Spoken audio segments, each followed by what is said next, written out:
And welcome back, everybody, to another episode of MLB DFS Quick Hits, your Tuesday, April 25th edition. Hope you guys enjoyed your Monday. It's a fun one. It's in the 10th inning in Oakland and LA. It's 10-8 A's. So hope you guys got your A stacks in that we talked about for your value.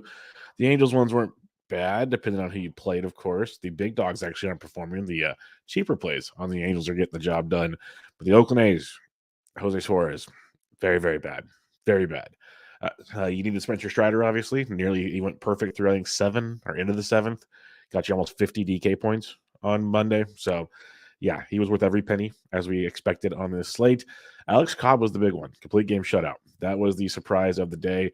That's back-to-back starts. They've let him go. So let's just hope that's a sign of things to come so we can be confident in rostering Alex Cobb. Before we get into Tuesday's 9-game slate, you can find me on Twitter at BDentrek, BDENTREK. I got all my stuff there, all my shows. Benched with Bubba. We had a new episode 584 with Mike Curlin recapping the Week 4 Fab, plus some awesome player breakdowns, 8 or 9 different players that have been good, bad to start the season. So that's some fun stuff for you. It'll even help your DFS if you listen to that stuff. It's really, really good stuff there. You got Bubba and the Bloom coming at you Thursday. Got another episode of Bench with Bubba on Thursday with a special guest. So check that out. The Always Pressing PGA DFS podcast, the First Pitch podcast by PitcherList.com, Monday through Friday. So those all get tweeted out from my account there. And then also written content, Baseball HQ, Fantasy Pros, and Gaining the Edge Fantasy. So check that out as well. But let's get crack-a-lacking on your 9-game Monday or Tuesday slate here for you. Your totals as we get going. White Sox, Blue Jays, 9.5. Marlins, Braves, 8.5. Padres, Cubs. It's a usual Wrigley Field special, so you're waiting on the total there. 2 lefties on the bump, Snell and Steele. Give me some blue steel in that one. Yankees, Twins, 6.5. Nice low total there between Cortez and Joe Ryan. Tigers, Brewers, 8.5. A's, Angels, 8.5. Royals, D-backs, 9.5. Waiting on totals on a handful of other games, like the Giants game's not there and a couple others. So we'll have to wait and see on those games. But let's get to your DK action for you. Pitching on the slate, Joe Ryan is 10-5 against the New York Yankees. I talked about it on a bench with Bubba. I talked about it a little bit here. The Yankees are not your Yankees of old. Even last year in the second half, they were not a good team outside of Aaron Judge. They're showing it again this year. Sonny Gray, 8 Ks. They have a 7 shutout on Monday night. They've been gettable. They'll have their moments where they have their big games. And for the most part, there's a lot to – they're playing small ball right now. On the season, they're striking out 25.4% of the time versus right-handed pitching with a 234 batting average. The 189 ISO is nice. It's kind of surprising, honestly, to see. But a 102 WRC plus, they're league average. They are league average for right-handed pitching. Paying 10-5 for Joe Ryan is rich. I'll say that much. But besides his last start against Boston, he's been very, very effective. He's got you 24 more points in his first 3 starts. A little bit of a hiccup against Boston is mainly just only 3 Ks. He had 6 or more Ks in each of the prior 3 starts. He had back-to-back 10K performances. One of them at the New York Yankees, where he threw 7 innings, 1 earned, 10 Ks. Does he duplicate that 36-point performance? That's tough to do. Could he get you 25 points? Very possible. So Joe Ryan, 10-5 in tournaments. I wouldn't trust him in cash. It's still a rich price, but I do like him in tournaments at 10-5. Justin Steele is 10-1 at home against the San Diego Padres. We'll have to wait and see what the weather is there. If the wind's blowing out, it makes Steele less appealing, that's for sure. But I'm a big Justin Steele guy. I mean, it's followed me long enough. Even like all last year, we were on him, especially when he was cheap on DK. That was beautiful. We liked him to start the season. He's earned the price tag, 21 or more points in 3 or 4 games. He has 17 or more in all 4 games. That's a pretty solid floor. He's given up 2 earned runs or less in every start, 6 innings pitched in every start, and he's got you 5 or more Ks in 3 or 4 starts. He's been very, very effective. There's no downplaying what Justin Steele is doing. It's just, again, are we really going to pay 10-1 for Justin Steele against a pretty good San Diego Padres offense, a team that's got, Fernando Tatis back? It's the team that on the season is striking out 20.5% of the time versus left-handed pitching. That was a lot of it without Tatis, hitting 241 with a 169 ISO. They are a 94 WRC plus, so you got to factor in the with Tatis part if you want to really get at it. But they are a potent offense. I like Steele in tournaments, just like I like Joe Ryan in tournaments. I don't trust either one of them to go all in on, but I think they're both good. Honestly, I kind of like Joe Ryan's matchup in a pitcher-friendly ballpark in Minnesota more than Steele against the Padres. I like them both, though. So pick your poison if you so choose between the two. We mentioned the low total of 6.5 in that Yankees-Minnesota game. The opposite of Joe Ryan is Nestor Cortez at $9,500, and he's going up against the Minnesota team, striking out 28.4% of the time versus lefties, 207 batting average, They do have a 152 ISO, so when they get into it, they get into it, and an 81 WRC plus. So this Twins team versus left-handed pitching is mediocre at best. Cortez is $9,900. Excuse me on that one. He faced Minnesota at 7 innings, 2 earned, 7 Ks in his last outing. He's gone at least 5 innings in each start, 6 innings in back-to-back starts, 3 runs or less every time out there. 5 or more Ks in 3 straight, 7 in each of his last 2 starts. He's getting ramped up. He got to 94 pitches in his last go. I think Nasty Nestor at 99. This is one of those slates where you don't have like an actual ace like we've had. Like we had Spencer Strider on Monday. We had DeGrom on Sunday. Like these are awesome plays. Like other slates will be like 3 aces to pick from, like where you feel pretty confident in. This is one of those slates where it's kind of like, okay, let's kind of navigate the minefields here. Like Joe Ryan's good, but we know the risk for the price. Same with Steele. I think Nasty Nestor at 99 is the one I'm liking against Minnesota. A team, again, that strikes out a ton versus lefties. Because San Diego doesn't strike out a ton. So Steele's got to be super efficient and super good. Joe Ryan could rack up the K. That's why I think he's got a very nice ceiling, but he's $600 more than Nestor. So I'll take the savings to Nestor at 99 against this Twins team. That's where I'm willing to risk. I like them both, but if I had to plant a flag for one of these pitchers up top, give me Nasty Nestor at $9,900. I don't know how in the hell Sean Manaea is $9,400 on DK. If for some reason he gets the job done, congratulations. I will be playing St. Louis. I'm just going to throw those out here right now before we even get to the hitters. St. Louis is striking out 19.3% of the time versus lefties. They're hitting 316 with a 226 ISO and a 152 WRC plus.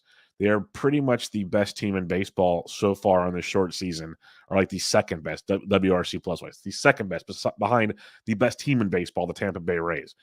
And they have the same 252 ISO, or no, they have a better, or no, 252 ISO to 226.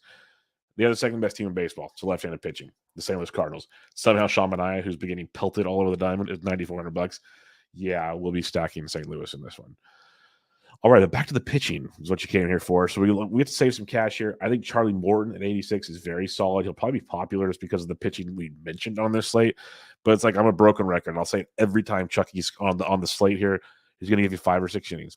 He's going to give you like 3 runs or less. And he get you 5, 6 Ks, sometimes more. Depends on it. What's he done? He's gone 5 innings in every start. He's gone 3 runs or less in every start.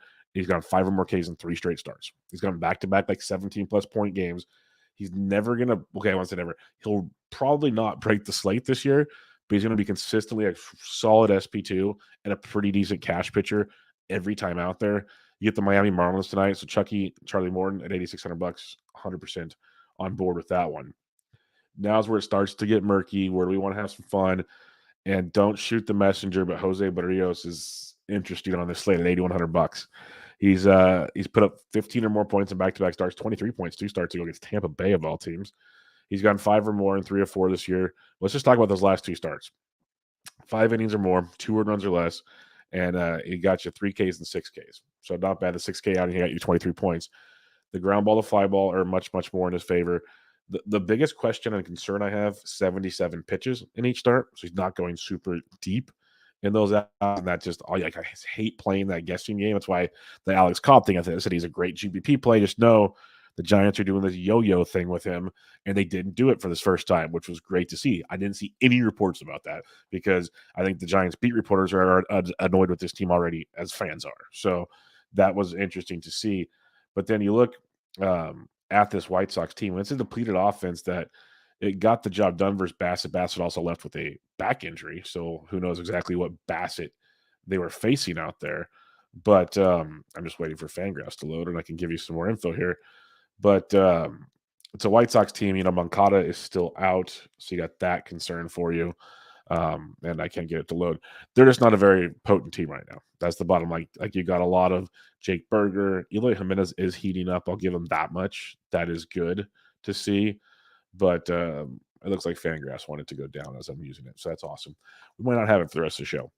But yeah, Jose Barrios is interesting at $8,100. Some other options to take a peek at on this wonderful, wonderful slate here. We've got Brady Singer. If you could ever figure it out, that'd be great. But Griffin Canning at $6,400 is 100% an interesting play here. 5 or more innings in each start, 2 runs or less in each start, 4 Ks in each start. Got up to 100 pitches his last start. Now you get the Oakland Athletics. This is a very, very enticing matchup, to say the least, as we know we love to face Oakland anytime we can. So that's one we should definitely get behind on this slate. So give me some Griffin Canning. That's one I like at $6,400. And then a few if you really need to, Spencer Turnbull at 52. I can get behind just for the risk reward factor. We've seen him with a 21-point ceiling. We've seen him with a minus 10-point floor. You're paying $5,200 against Milwaukee. Milwaukee's a very potent offense. We know this. We know Rowdy Tellez will be back in the lineup. You got Christian Yelich. You have William Contreras and Willie Adames. There's a bunch of potent bats in that offense, but there's also some lots of swing and miss in that offense. So if you need to get really risky, Turnbull at 52 would be a guy I'd look at, but I try not to go there if I need to. So all of that said, here's your pitching I'm looking at. You have Ryan, Steele, and Cortez up top. 3 really good pitchers, not 3 aces of a slate you'd want to pick from. If I have to, I rate it Cortez, Ryan, Steele. And Steele's my favorite pitcher of the bunch, but on this slate, it's Cortez, Ryan, Steele. If you want to save some cash, Eric Lauer's kind of interesting at 88, didn't mention it, but Charlie Morton at 86, Jose Barrios at 81, Griffin Canning at 64, I like as a punt, and you got Turnbull at 52. So Canyon at 64 is probably one of my more favorite places by price point wise, but we'll have to kind of wait and see how that one goes. All right, let's take a look at the bats on this 9-game Tuesday slate here. Catcher's position for you. You got Sean Murphy versus Hoeing. Hoeing's making his debut for the Fish, the Marlins. In this one, he's 5K. Murphy just keeps crushing baseballs. So keep him on your radar. If we are full stacking against Manaea, Wilson Contreras is 4,700. That's one to pay attention to. And it's going to be heating up on the West Coast. It'll be really hot towards the middle of the end of the week. But it's heating up. So even though it's a night game in San Francisco, that ball's probably going to fly a bit. So don't go full sleepy on that one either. A few other ones outside of Contreras and Murphy here.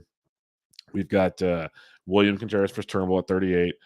Yasmani Grandal versus Barrios. If you aren't using Barrios, Yasmani Grandal is $3,400. That's a good savings technically at the position. I do not think Mike Clevenger is very good. So Danny Jansen at 32 could be a bit of a savings for you. Chad Wallach, mentioned him for Monday's slate. He went deep at $2,600 for the Angels. He's 3K versus Miller. I have no problem using Chad Wallach in this one. And is that them? No. Oh, it's Mason Miller. I forgot about that. I totally slipped up on that. I still, he's got to be efficient. He's awesome to watch. I'll sit and watch. But Mason Miller is taking the bump. So maybe not Chad Wallach at 3K, but he's there if you need him.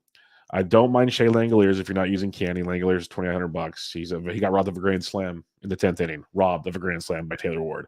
That one stung, as I liked him a lot for Monday. So yeah, you got that going for you. But Yan Gomes at 29 if you're not using Blake Snell. So Gomes can hit lefties very, very well. So there's tons of value, especially a catcher. So far here, you can play with Matt Theis might get the start for the Angels behind the dish. He's first base catcher against Miller. He's $2,300. If you're looking to fade Miller, I'm not 100% of fading Miller. The only reason why I want to think about fading Miller is he'll go 4 or 5 innings, and then you get 4 or 5 innings of horrific A's bullpen. That's what you're shooting for. You're hoping for the 2 at-bats versus the bullpen, and that can do a lot of damage because this A's team was winning like 7-1 or something when their starter left, and now it's 11-10 in the bottom of the 10th right now. So, yeah, their bullpen sucks. So keep that in mind. First base position, you got Shohei Ohtani at 64. I could see him taking Miller deep just for fun. You got Goldie versus Manaea at 61. That is awesome. Goldie, yeah, bring it. Going down farther, though, Big Meat Pete versus Flyball son of Josiah Gray at 6K. Not too shabby. But Matt Olson, another big game on Monday. He's $5,900. So you got some nice pay-up spots at first base. Or you go to Rowdy Tellez versus Turnbull at 43. If you think it's not the not good Turnbull, Rowdy at 43 is very, very good on this slate. Going down to 4K and below now. Brandon Drury had a big night on Monday night. He's $3,600 if you're buying into a repeat there. Joey Meneses is interesting. He's starting to heat up, had a nice weekend.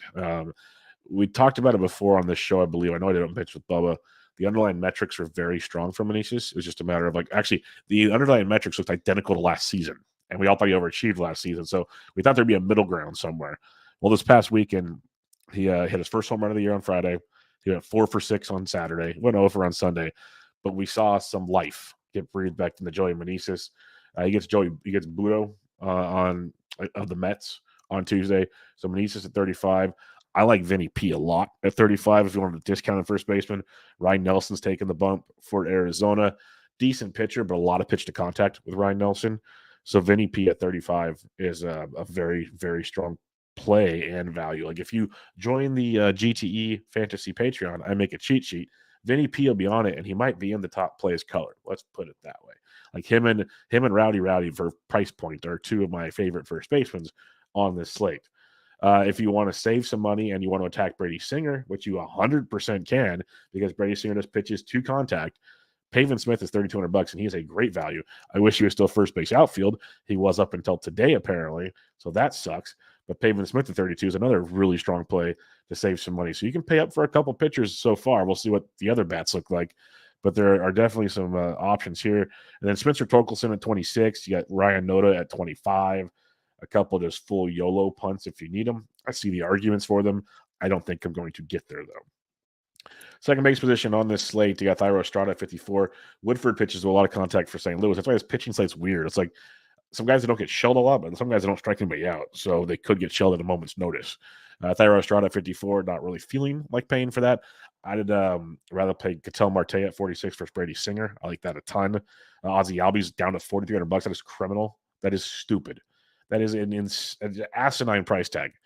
Play Ozzy Albies at $4,300. He's like, I know he's only hitting 244, but he's got 5 homers. He's got double-digit points in 3 of his last 5, and he gets a youngster in Hoeing pitching for Miami in Atlanta, where the ball's flying out of it right now. Ozzy Albies is 43. He's just stupid price tag. DK. So yeah, play that, please. You got Brandon Drury at 36, like we talked about, if you want to go there. Luis Rengifo's down here. Tony Kemp's down here at 32, if you want to go that direction. But yeah, the play you're looking for is Ozzy Albies. If you need to punt, though, a guy that I've been using when I play A's, I played him over the weekend. I played him on Monday night.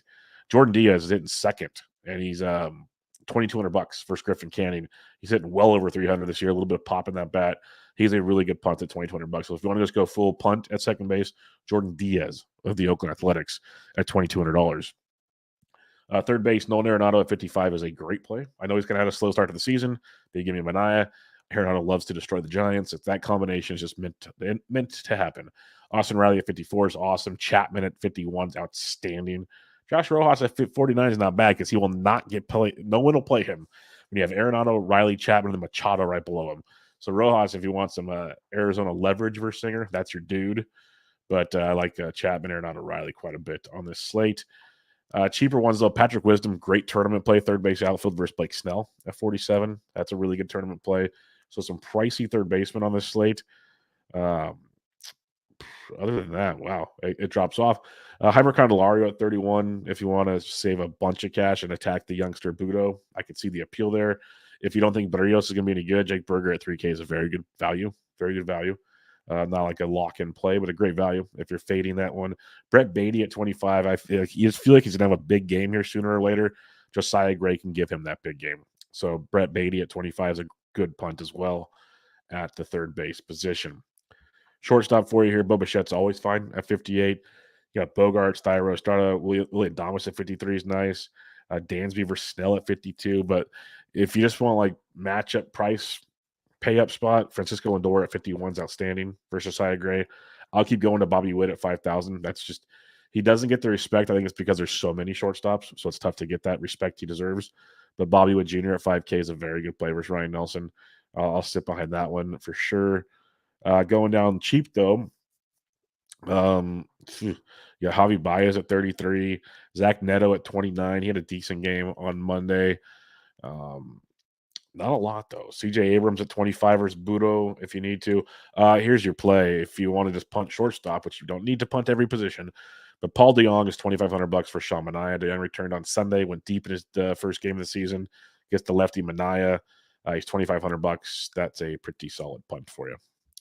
Outfield position, you got Ronald Acuna at 66. He just does everything. You got Shohei at 64, Trout at 63. Those are all fine. But let's go down a little more. You got Tatis at 56. That's interesting. A little farther down here, you got Starling Marte if he's feeling good at 52. Going down below 5K, though. Yelich at 49 just keeps kind of sitting at that $4,800 to $4,900 range. Don't hate it. Lou Bob at 49 as well, both decent plays. his price tag keeps creeping up, and I keep playing. He's 44 on Monday. Corbin Carroll's up to 47 on Tuesday versus Brady Singer. Still a great play. Great play. He just fills the stat sheet. He might be better cash than GPP, but he does have a ceiling, and Singer just doesn't have it right now. So very intrigued by that scenario.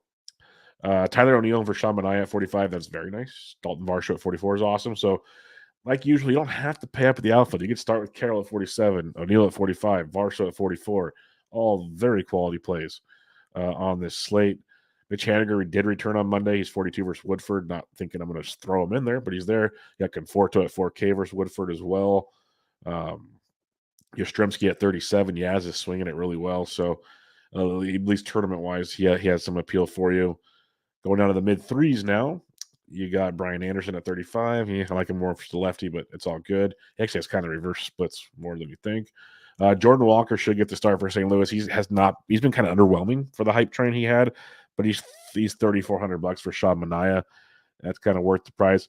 But some of the discounts, like I mentioned, Albies is kind of ridiculous. You got Eloy Jimenez at 33. I know he's hitting 208 on the season, but the dude's heating up. Like, I don't know what we're expecting from him. He has a 2, 4, 5, 6-game hitting streak coming into tonight's Tuesday's action. Got double-digit points in 2 of his last 3. He's homered in 2 of his last 3. He's getting healthy because he missed some time there. Eloy at 33 is a very, very intriguing value for Jose Barrios.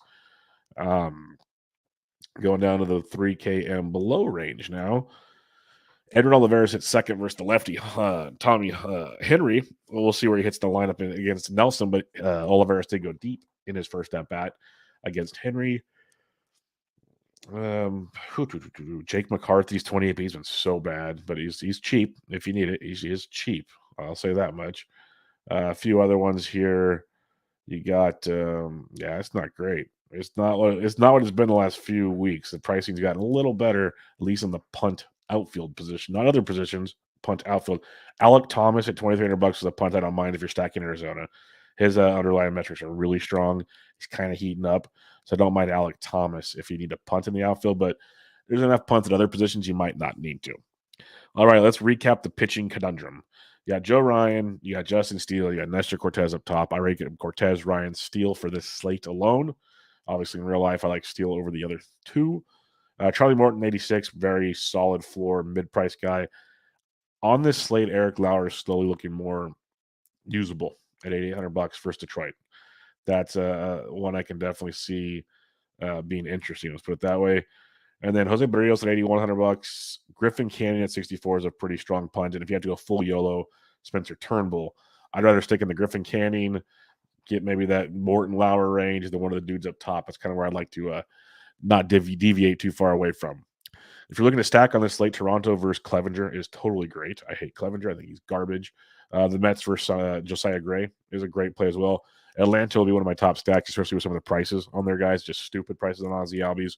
So Atlanta versus Hoeing, I like a ton on this slate. You got that Oakland LA game.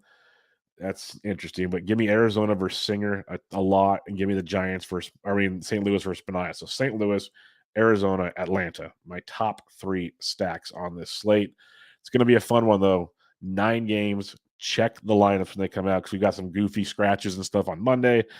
Who knows what we'll get on Tuesday. But if you have any questions, I'm on Twitter at BDintric. Check me out in the Game of the Edge Fantasy Discord. It's $5 a month to join the Patreon over there. And we have a lot of fun. So come get her done. Hope you guys have a good Tuesday. I'll be back with you guys tomorrow.